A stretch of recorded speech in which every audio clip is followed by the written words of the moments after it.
Namaste, I'm Adi Shakti and this is Behind the Asana. Today we're going to talk about the science of Ayurveda. It is the sister science to yoga, and it talks a lot about our individual body constitution and how we can use our diet and lifestyle to support more balance in our life. So there are three primary doshas or types that we have within our own body, and all three of these types of energies are operating in our body, and we'll usually find that one is more dominant, and then we can begin to modify our lifestyle choices, our diet, our working practices, all of these sorts of things to begin to more effectively balance our body. So the first dosha is kapha, which is the earth element.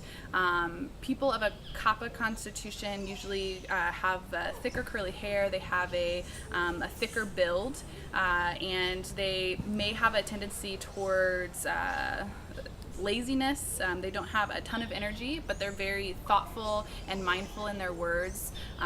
They're very loving, very loyal, very kind of slow moving people, and it's associated with the earth energy. The next constitution is pitta, or the fire energy, and the people with a pitta constitution have a lot of energy. They have a lot of the pingala energy that we were talking about, that solar energy. Sometimes they'll have red fiery hair, a super athletic build. A lot of athletes are very pitta. They're very sharp. They are very active, and they're this fire element. So they're going in and they're transforming and they're burning everything that they work through. The third is vata, which is the air element, and so these people may have a hard time making up their mind, or they're kind of all over the place. A lot of times they have a very petite build. They're very excited. They're such wonderful people to be around, but sometimes they have a hard time committing. They can be kind of flaky, but they're all over the place. They have such great ideas, and they're really fluid and flexible people.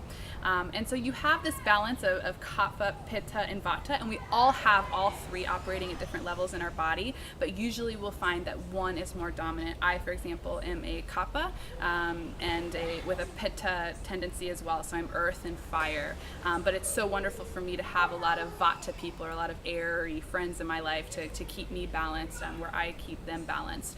So there's different sorts of foods, there's different sorts of oils that you can use to massage your body, different sorts of schedules that you can have throughout your day that are going to support you in balancing whatever it is that your dosha is. So there's lots of wonderful information. You can take a test online even, where you're choosing different questions and figuring out what your particular type is, and there's so much wonderful information on how you can then begin to balance yourself with that information. So that's just a very, very brief intro to Ayurveda, and I hope and invite you to continue your study.